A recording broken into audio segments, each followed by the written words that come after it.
आजका यस कार्यक्रमका सभापतिज्यू,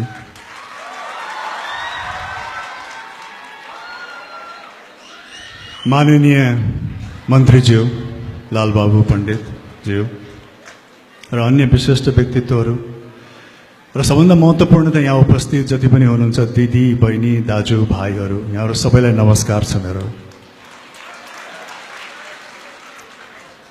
पोखरा आउँदाखेरि जहिले पनि एक किसिमको प्रसन्नता हुन्छ। एउटा अद्भुत, विशेष गरिकन काठमाडौँमा बसेको व्यक्तिलाई त पोखरा स्वर्ग जस्तै नै लाग्छ।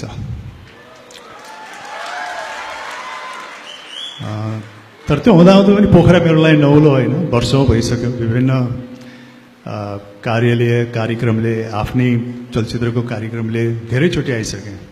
लगभग वर्षको 5-7 चोटि पोखरा आउने नै गर्छु। तर त्यो हुँदाहुँदै पनि आजको जुन यो भेला छ, जुन यो कार्यक्रम छ, त्यो मेरो लागि अत्यन्त नै पृथक छ, एउटा बेग्लै किसिमको छ। हुन त प्राय युवाहरूले आयोजना गरेको कार्यक्रमहरूमा, युवाहरूको भेलामा जाने पनि मेरो रुचिमा पर्छ। मलाई विशेष आनन्द लाग्छ युवा वर्गहरूसँग चाहिँ नि प्रत्यक्ष रूपमा केही समय बिताउनु पाउँदाखेरि, केही अन्तर्क्रिया गर्न पाउँदाखेरि। हुन त मैले कलाकारिता र चलचित्र गरेको 30 वर्ष भइसक्यो, मेरो उमेर पनि 25 भन्दा अगाडि जाँदैन। त्यो कारणले पनि हुनसक्छ। तर एउटा विशेष आनन्द आउँछ युवा पिँढीहरूसँग चाहिँ नि एउटै थलोमा केही आत्मीयता साटासाट, केही अन्तर्क्रिया गर्न पाउँदाखेरि। किनकि युवा, हामी भन्छौँ नि क्लिशे टाइपले कि युवा भविष्य हो, भविष्यको कर्णधार हो भनेर। तर युवा भविष्य मात्रै होइन, युवा एउटा सशक्त वर्तमान पनि हो, एउटा असाध्यै फोर्सफुल, भाइब्रेन्ट प्रेजेन्ट पनि हो। त्यसैले युवा जमातले के सोच्छ, कस्तो किसिमको सपना देख्छ, कस्तो किसिमको आकांक्षा राख्छ, कस्तो किसिमको व्यवहार अपनाउँछ, त्यसले भविष्यको समाज र भविष्यको राष्ट्रलाई मात्रै केन्द्रबिन्दुमा राख्दैन, अहिले वर्तमानको समाज र वर्तमानको राष्ट्रको पनि एकदमै राम्रोसँग परिचय दिन्छ। त्यसैले युवाहरूको गतिविधि, युवाहरूको सोचाइ, आचरण, सपनाहरू असाध्यै महत्त्वपूर्ण भूमिका खेल्छ। तपाईहरुमाथि धेरै ठूलो जिम्मेवारी छ।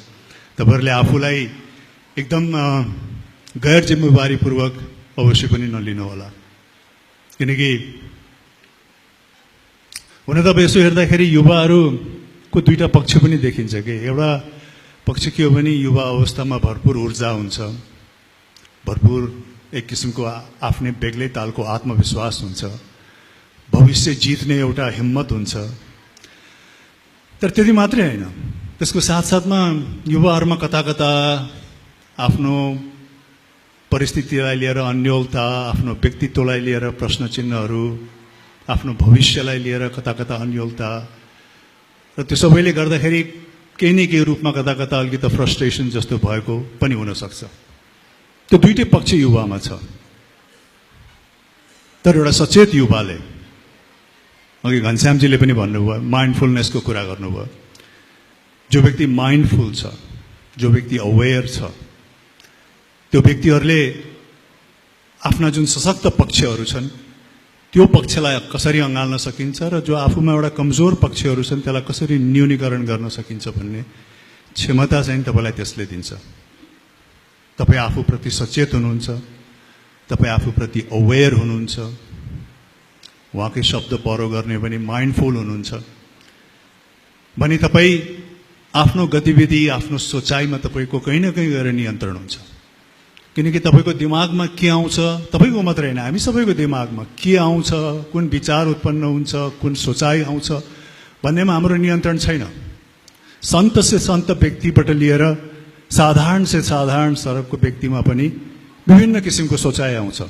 सन्तमा एकदम खराब सोचाइ आउँदैन आउने भन्ने होइन, सबै किसिमको सोचाइ आउँछ। कस्तो किसिमको सोचाइ आउँछ भन्ने कुरा हाम्रो नियन्त्रणमै छैन, हाम्रो बसमै छैन। तर जुन सोचाइ आउँछ, कुन चाहिँ नि सोचाइबाट आफू परिचालित हुने, कस्तो सोचाइबाट आफू निर्देशित हुने र कस्तो सोचाइहरूलाई आफूले डिलिट गर्नुपर्ने भन्ने कुरा चाहिँ जब तपाईँ सचेत हुनुहुन्छ आफ्नो बारेमा, तपाईँ अवेयर हुनुहुन्छ, त्यसले चाहिँ नि तपाईलाई त्यो किसिमको एउटा अद्भुत शक्ति दिन्छ। र त्यो अद्भुत शक्ति प्राप्त गर्नको लागि आजको यो कार्यक्रम मलाई असाध्यै सार्थक लाग्छ एक मानेमा, किनकि यसले आध्यात्मिक पक्षलाई र मानव पक्षलाई जुन औगटेको छ यो चान्चुने कुरा होइन। किनकि जीवन जिउने क्रममा हामी विभिन्न किसिमको चाहिने भूमिकामा आफूलाई उभ्याउँछौँ हैन। तपाईहरु आज विद्यार्थी हुनुहोला, कसैको छोरा हुनुहोला, भोलि गएर कुनै पेशामा लाग्नु होला, आफ्नो पेशाबाट परिचित हुनुहोला, कोही डाक्टर होला, कोही कलाकार होला, कोही मन्त्री होला, कोही पत्रकार होला, त्यो पनि तपाई सबैको परिचय हो। तर त्यो सबै परिचय भन्दा एउटा सशक्त परिचय जसलाई तपाईले असाध्यै गम्भीरतापूर्वक लिन सक्नुहुन्छ त्यो तपाईको मानवीय पक्ष। त्यो मानवीय पक्ष भन्ने नै सबैभन्दा महत्त्वपूर्ण पक्ष हो, किनकि त्यो पक्ष चाहिँ तपाईको अन्तिम साससम्म हुन्छ। आज तपाईहरुले मलाई कलाकारको रूपमा चिन्नु भएको छ, सायद अर्को 5 वर्षपछि म कलाकारिता छोड्न पनि सक्छु, म कलाकार नहुन पनि सक्छु, तर मेरो मानवीय पक्ष त मेरो अन्तिम घडीसम्म रहिरहन्छ। त्यसकारण मैले गम्भीरतापूर्वक लिने भनेको आफ्नो मानवीय पक्षलाई नै हो। त्यो मानवीय पक्षलाई नै हामी कसरी चाहिँ नि दिन प्रतिदिन कसरी यसलाई अझ अब्बल बनाउन सक्छौं, राम्रो बनाउन सक्छौं भन्ने कुरामै हाम्रो जोड जाने हो। हामीहरूले यी पक्षहरू अपनाउँदाखेरि हामीहरू सबैजनाको गोल एउटै हुनुपर्छ भन्ने छैन, किनकि हामी सबैमा चाहिँ भिन्न भिन्दै क्षमता, भिन्न भिन्दै किसिमको रुचि र ट्यालेन्टहरू हुन्छ। तर त्यसलाई पहिचान गरेर दिन प्रतिदिन हामी जे छौं त्यसमा कसरी हामी अब्बल हुँदै जाने, आफ्नो क्षमताको वृद्धि कसरी हुन जाने, हाम्रो मस्तिष्कको विकास हामी कसरी गर्न सक्छौं, फलानु जस्तो हुनको लागि हैन। दिन प्रतिदिन तपाई जुन स्थानमा हुनुहुन्छ त्यो स्थानबाट भोलिपल्ट तपाई कसरी अझ बेटर हुनुभयो त। सो अल्टिमेटली एभ्री डे तपाईले के सोच्नु पर्यो भने how can I be better every day on a every day basis. यो होइन कि म फलानु जस्तो हुनुपर्छ, त्यो जस्तो हुनुपर्छ भनेर सोच्ने, तर एभ्री डे बेसिसमा चाहिँ तपाईले कुनै पनि कदम उठाउनु भएन भने त्यो सकारात्मक हुँदैन। बरु फर्गेट इट, ठुला ठुला मान र आदर्शको कुरा छोडिदिनुहोस्। तपाईँ खालि आज सोच्नुहोस्, आज जुन स्थितिमा हुनुहुन्छ, जुन परिस्थितिमा हुनुहुन्छ त्यही बिन्दुबाट सोच्नुहोस् र आजको परिस्थितिभन्दा भोलि म कसरी अझ राम्रो हुन सक्छु सबै तरिकाबाट भन्ने नै सोच्ने हो। मैले आफ्नो जीवनलाई पनि त्यही हिसाबले अगाडि बढाएको, किनकि अध्यात्म र मानवताको कुरा गर्दाखेरि तपाईँ एकदमै सबै कुरा छोडेर यसैमा तल्लीन हुनुपर्छ भन्ने पनि होइन। भनिन्छ नि मान्छेको जीवन तब मात्र सन्तुलित हुन्छ जब उसको मानसिक हिसाबबाट, शारीरिक हिसाबबाट, आध्यात्मिक हिसाबबाट र केही हदसम्ममा बौद्धिक हिसाबबाट पनि ऊ सबैतिरबाट केही न केही आफ्नो चाहिँ नि उसले निखार लिएर आएको छ भने उसको ओभरअल जीवन चाहिँ नि राम्रोसँग व्यतीत हुन सक्छ भन्ने हो। र त्यही नै हामीले अपनाउनु हो। एकदमै एउटा पक्षलाई मात्रै अपनाएर सबै पक्षलाई छोड्नुपर्छ भन्ने पनि होइन। म आफ्नो व्यावहारिक जीवनमा लागिरहेको छु, म आफ्नो कर्ममा पनि लागिरहेको छु, तर कतै न कतै मेरो आध्यात्मिक रुचि र आध्यात्मिक पक्षले पनि त्यसलाई ऊर्जा दिइरहेको छ। त्यसकारण कसरी युटिलाइज गर्ने आफ्नो व्यावहारिक जीवनमा, आफ्नो व्यक्तित्वमा, र यो अलाइनमेन्ट जुन छ त्यसलाई कसरी सन्तुलित बनाउने, स्पिरिचुअलिटी, मेन्टालिटी, फिजिकलिटी, इमोसनल र केही हदसम्ममा तपाईँको इन्टेलेक्चुअल पक्षलाई पनि तपाईँले निखार्दै लान सक्नुभयो भने तपाईँको ओभरअल व्यक्तित्व राम्रो हुन्छ। किनकि जीवनका मन्त्रहरू खासै छैन के यो मन्त्र मैले जाने, म अवेयर भएँ, म यो भएँ भने बाँकीको मेरो जीवन एकदम सहज रूपमा चल्छ भनेर कुनै ग्यारेन्टी छैन। कसैले पनि भनेको छैन कि जीवन सहज छ भनेर। जीवन त चुनौतीपूर्ण छ, सङ्घर्षमय छ। खालि हामीले त आफूलाई कसरी तयार बनाउने हो भने त्यो चुनौती र सङ्घर्षलाई सामना गर्ने क्षमता कसरी वृद्धि गर्ने भनेर मात्रै आफूलाई चाहिँ नि निखार ल्याउने हो आफ्नोमा। तपाईमा ज्ञान आयो, तपाईका सबै सद्बुद्धि आयो, अवेयरनेस आयो, माइन्डफुलनेस आयो, आध्यात्मिक पक्षहरूको चाहिँ नि तपाईँ भण्डार हुनुभयो भन्दैमा चाहिँ तपाईँको बाँकीको जीवन चाहिँ नि एकदमै बेड अफ रोजेस हुँदैन, एकदम फुलै फुलमा चलेको जस्तो जीवन हुँदैन। तपाईँको जीवन अनिश्चित छ, जीवन चुनौतीपूर्ण छ, जीवनमा सङ्घर्ष छ। आज जे भइरहेछ त्यो भोलि नहुन पनि सक्छ। जीवन हरेक फेजमा चल्छ, भिन्दा भिन्दै फेजले भिन्दा भिन्दै किसिमको चुनौती ल्याउँछ, भिन्दा भिन्दै किसिमको सङ्घर्ष ल्याउँछ। तपाईँ स्कुलमा पढ्दाखेरि एक किसिमको चुनौती हुन्छ, कलेजमा पढ्दाखेरि फेरि अर्को चुनौती हुन्छ। त्यो सफलता हासिल गरिसकेपछि भोलि पेशामा जानुहुन्छ, त्यसले फेरि अर्को चुनौतीको माग गर्छ। त्यसकारण सङ्घर्ष त जीवन गइ नै रहन्छ। उमेरले ल्याउँछ फेरि आफ्नै किसिमको चुनौतीहरू, तर त्यो त छँदैछ। कसैले पनि भन्दैन कि तपाईँमा भरपुर ज्ञान भयो भने हुन्छ, तर यो सबै ज्ञानहरूले के गर्छ भने तपाईँलाई यो चुनौतीसँग सामना गर्ने चाहिँ एउटा सहजता तपाईँको व्यक्तित्वमा लिएर आउँछ, जसले गर्दाखेरि तपाईँलाई जीवन चाहिँ नि सार्थक लाग्छ। त्यसको लागि पनि हामीले यो पक्षहरू अँगाउनुपर्छ। र युवा वर्गहरू विशेष गरिकन मैले भन्छु नि, अध्यात्ममा लागेको यो एक किसिमको अवेरनेस कार्यक्रम नै हो। तपाईँहरू आफ्नो उमेरमा अवेरनेस हुनुहुन्छ भने कहीँ न कहीँ गएर तपाईँहरू चाहिँ नि भावनात्मक हिसाबबाट, वैचारिक हिसाबबाट कहीँ न कहीँ छुट्याएर त्यसलाई केलाएर तपाईँ चाहिँ नि परिचालन गर्नुहुन्छ आफ्नो, जसले चाहिँ नि एउटा सकारात्मक परिणाम नै लिएर आउँछ। त्यो जीवनको लागि असाध्यै ठुलो माने राख्छ। किनकि जीवनमा त्यही व्यक्तिको महत्त्व हुन्छ जो मैदानमा उत्रन्छ, जो मैदानमा उत्रेर सङ्घर्ष गर्न राजी हुन्छ, जो रगत पसिना बगाएर धुलो हावा माटो खाएर आफ्नो सफलतातिर लम्किने हिम्मत गर्छ, त्यो व्यक्तिको मात्रै महत्त्व हुन्छ। त्यो पेरिफेरीमा बसेर औँला ठडाउने व्यक्तिको या पेरिफेरीमा बसेर यो सङ्घर्ष गरेको व्यक्ति कहिले ढल्ला र हामी ताली बजाउँला भन्ने व्यक्तिको, टिक्का टिप्पणी गर्ने व्यक्तिको तिनीहरूको केही पनि भूमिका हुँदैन, तिनीहरूको कुनै पनि अर्थ हुँदैन। अर्थ र सशक्त भूमिका त्यही व्यक्तिको हुन्छ जो मैदानमा निडर उभिन्छ, चुनौतीको सामना गर्छ, आफ्नो भयभरको सबै लगानी गरेर आफ्नो सफलताकोतिर लम्कन्छ। तर त्यो हुँदाहुँदै पनि त्यो व्यक्ति सफलै हुनुपर्छ भन्ने पनि छैन। कति व्यक्ति सफल हुनुहुन्छ, त्यो सुनमा सुगन्ध हो, तर कमसेकम तपाईँ सफलता हासिल नगरे पनि तपाईँलाई यसमा त सन्तुष्टि हुन्छ कि तपाईँले सक्दो गर्नुभएको थियो, आफ्नो बेस्ट दिनुभएको थियो, आफ्नो पुरा क्षमता त्यहाँ लगानी गर्नुभएको थियो। तर त्यो गर्दा गर्दै पनि तपाईँमा सफलताको हात लागेन भने कमसेकम तपाईँमा एउटा अद्भुत किसिमको सान्त्वना त हुन्छ, एउटा सेटिस्फ्याक्सन त हुन्छ कि जीवनमा मैले खालि हात बाँधेर बसिनँ भनेर।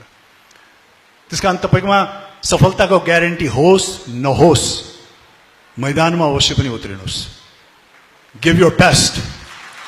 तपाईँको आफ्नो जे जति क्षमता छ त्यसलाई खर्चिनुहोस्, सक्दो त्यसलाई गर्नुहोस्। किनकि हरेक अवस्थामा हरेक व्यक्ति केही न केहीको धनी हुन्छ कि। युवा व्यक्ति के को धनी छ? युवा व्यक्ति समयको धनी छ। जति समय तपाईसँग छ त्यति समय मसँग छैन, त्यसकारण तपाईसँग समयको धन छ। तर अन्यहरू धन जस्तो त्यसलाई तपाईँले लापरवाहीका साथ चाहिँ नि व्यवहार गर्नुभयो भने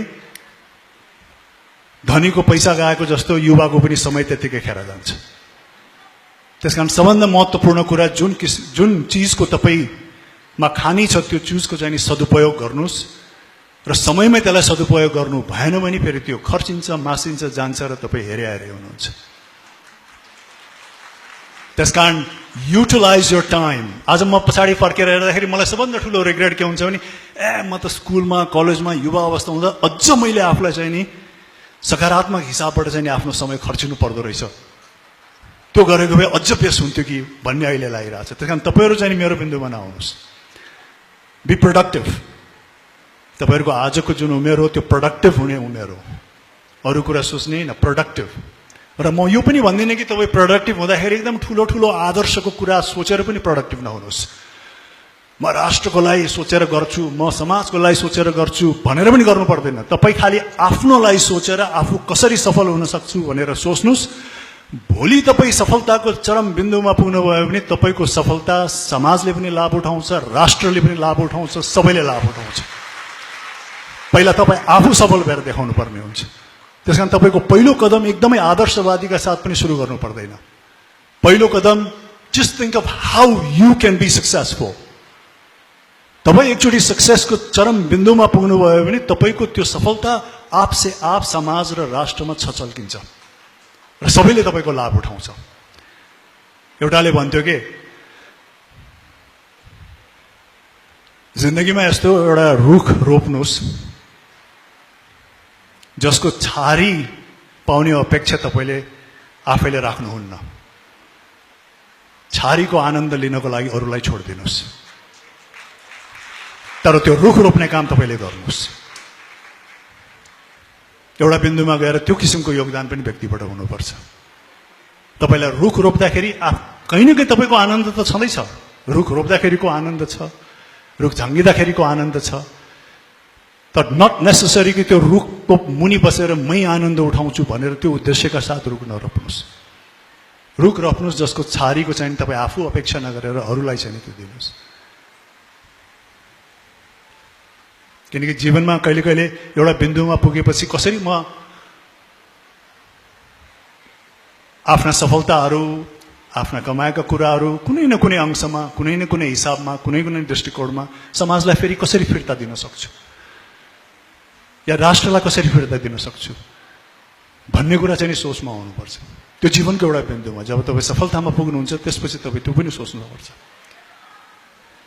किनकि होल लाइफ तपाईँ खालि एकदमै सेल्फिस मोटिभ भएर मी मलाई मलाई मलाई मात्रै भएर पनि जिउन सक्नुहुन्न। एउटा बिन्दुमा गएर तपाईँले पाएका सफलताहरू, तपाईँले पाएका चाहिँ नि भनौँ न हासिल गरेका भौतिक सामग्रीहरू पनि कसरी म केही न केही अंश, सबै होइन, आफ्नो हैसियत अनुसार, आफ्नो इच्छा अनुसार अर्को व्यक्तिसँग, समाजसँग या राष्ट्रसँग कसरी सेयर गर्न सक्छु भन्ने किसिमको भावना पनि राख्न जरुरी छ। र युवावर्गहरूलाई म यही नै भन्छु, म धेरै उपदेशहरू त दिन चाहदिनँ, किनकि युवा अवस्था भनेको खालि अरूको उपदेश मात्रै लिनुभन्दा पनि आफ्नो सोचाइको क्षमता, आफ्नो सपना, आफ्नो आकांक्षाहरू प्रत्येक व्यक्तिले आफै नै त्यसलाई बुझ्नुपर्छ। किनकि युवा भनेर हामी सबैलाई एउटै डालोमा राख्न मिल्दैन। एउटै जमात होइन तपाईँहरू, तपाईहरू प्रत्येक एक व्यक्ति हो र प्रत्येक व्यक्तिले आफ्नै किसिमको क्षमता ल्याउँछ, आफ्नै किसिमको ज्ञान ल्याउँछ, आफ्नै किसिमको ट्यालेन्ट हुन्छ र आफ्नै किसिमको कदर हुन्छ। आज इन्फर्मेसन युज छ, फेसबुकको कुरा आयो, इन्स्टाग्रामको कुरा आयो। आज धेरै मान्छेहरूको परिचालन के छ भने एक आपसको जिन्दगीलाई कम्पेयर गर्ने, एक आपसको जीवनलाई कम्पेयर गर्ने, सबै ऊ जस्तो हुन खोज्ने या यो त्यो जस्तो हुन खोज्ने र सबै मान्छेहरू चाहिँ एक प्रकारले अनन्तकालमा गएर भेडे प्रविधि जस्तो भेडे विचारमा आउन खोज्ने पनि हुनसक्छ। त्यसमा नलागौँ हामी। कहिले कहिले हामी यो इन्फर्मेसन एजमा के हुन्छ भने बाहिरको जुन आवाज छ, बाहिरको जो गुन्जन छ, बाहिरको जुन तपाईँले सूचना लिनुहुन्छ, तपाईँ त्यसबाट यति प्रभावित हुनुहुन्छ कि तपाईँ आफ्नो कार्यहरू, आफ्नो मनस्थितिहरू त्यसैबाट निर्देशित हुन थाल्नुहुन्छ। तर त्यो भयो भने त त्यो तपाईँको भावना अनुसार भएन। त्यसकारण आफूलाई अवेर राखेर समय दिनुहोस् कि बाहिरको हल्ला मात्रै के छ होइन, आफ्नो भित्रको हल्ला के भइरहेछ, आफ्नो भित्रको हल्लालाई ध्यान दिनुहोस्। र तपाईँ भित्रको हल्ला सबैको आफ्नो आफ्नै किसिमको हल्ला हुन्छ। आफ्नो आफ्नो क्षमता, आफ्नो आफ्नो सुझबुझ, आफ्नो आफ्नो चाहिँ पृष्ठभूमि, त्यही अनुसारको हल्ला तपाईँ आफ्नो भित्र हुन्छ। बाहिरको हल्ला त समान हुन्छ सबैको। र बाहिरको हल्लाबाट तपाईँ निर्देशित हुन थाल्नुभयो भने कहिले पनि तपाईँहरू सेम गन्तव्यमा पुग्न सक्नुहुन्न। निर्देशित हुनुभयो भने तपाईँको क्षमता अनुसारको गन्तव्य, तपाईँको चाहना अनुसारको गन्तव्यमा पुग्नपर्दा सफल हुनुहुन्छ। यहाँहरू सबैलाई त्यही नै अनुरोध छ। र अन्तमा जीवनमा खालि कम्प्यासनेट, दयालु मात्रै भएर पनि भएन, जीवनमा जित्नु पनि अत्यन्त जरुरी छ। तपाईँले जे कुराहरू पनि गर्नुहुन्छ त्यसमा जित हासिल गर्न जरुरी छ। तर त्यो जित जसरी भए पनि जित गर्छु भन्ने दृष्टिकोणले होइन। टु विन विथ अनेस्टी, अघि इन्टेग्रिटीको पनि कुरा आयो, टु विन विथ इन्टेग्रिटी होइन। र त्यो विनिङ पोजिसनमा जाँदाखेरि अरूसँग पनि कोअपरेट गरेर, आफ्नो सहकर्मीलाई पनि कसरी साथ दिएर हुन्छ, त्यो सबै गरेर पनि यदि तपाईँ विनिङ पोजिसनमा पुग्नुहुन्छ भने त्यसपछि तपाईँ सच्चा विनर कहलाउनुहुन्छ र हरेक व्यक्तिले तपाईँलाई चाहिँ रेस्पेक्ट दिन्छ। तर विनिङ गर्ने भन्ने बित्तिकै तपाईँ बाई हुक और क्रुकमा चाहिँ विन गर्नै पर्छ, जसरी हुन्छ म त विजय हुनै पर्छ भन्नुभयो भने कालान्तरमा गएर तपाईँ विजयको बिन्दुमा पुग्नुभयो भने पनि तपाईँलाई कसैले पनि सम्मान गर्दैन। जित्न त जित्यो तर हिज नट वर्थ इट भनिदिन्छ मान्छेले। त्यस कारण तपाईँको जित पनि सम्मानजनक जित हुनु पर्यो, जसले सबैले कदर गर्छ र तपाईँ जितको बिन्दुमा पुग्दाखेरि सबैले तपाईँको थपडी बजाउँछ। त्यो किसिमको जित हासिल गर्नुहोस्। र जीवनमा कहिले पनि नसोच्नुहोस् कि म को हुन चाहन्छु भनेर। हरेक व्यक्तिले म को होमा बढ्ता ध्यान दिन्छ। म कलाकारले म को हो थाहा छ? म कलाकार हो, म सुपरस्टार हो। डक्टरले के भन्छ? म को हो थाहा छ? म डक्टर हो। पोलिटिशियनले के थाहा छ? म पोलिटिशियन हो, म मन्त्री हो। हामीले धेरै जसो खालि कोमा ध्यान दिन्छौँ। कोमा भन्दा हामी किनमा ध्यान दिउँ। हामी कलाकार किन बन्यौँ त? या किन बन्न चाहन्छौँ? हामी डक्टर किन बन्न चाह्यौँ त? किन बन्यौँ? हामी मन्त्री किन बनेको छौँ त? के को लागि बनेको छौँ? त्यसमा बढ्ता हामीले ध्यान दियौँ र त्यसबाट हामी परिचालित भयौँ भने त्यो हरेक पेशामा लागेको व्यक्तिको सम्मान अर्कै उचाइबाट हुन्छ, अर्कै स्तरबाट हुन्छ। तर तपाईँ खालि म को हुँ भन्नेमा ध्यान दिनुभयो र म जे छु त्यो म किन भएको भन्ने चाहिँ नि सन्देश सम्प्रेषण गर्न सक्नु भएन भने त्यो प्रतिउत्पादक हुन्छ। त्यसकारण don't concentrate on what, concentrate on why. Why you want to be what you want to be, not what you want to be.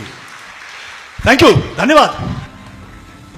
चलचित्रहरू हेर्नुहुन्छ? कोले हेर्नुहुन्छ? हात उठाउनुहोस्।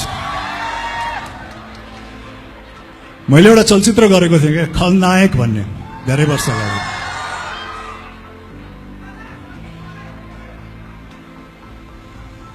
सज्जनको लागि नायक, सज्जनको लागि नायक, दुर्जनको लागि खलनायक। दुश्मनको नाम राम नाम सत्य छ, अन्यायमा न्याय दिन राजेश दाई आउँदैछ। साथीहरूको लागि यो हात सलाम, दुश्मनको लागि यो हात फलाम। धन्यवाद, थ्याङ्क यू, धन्यवाद।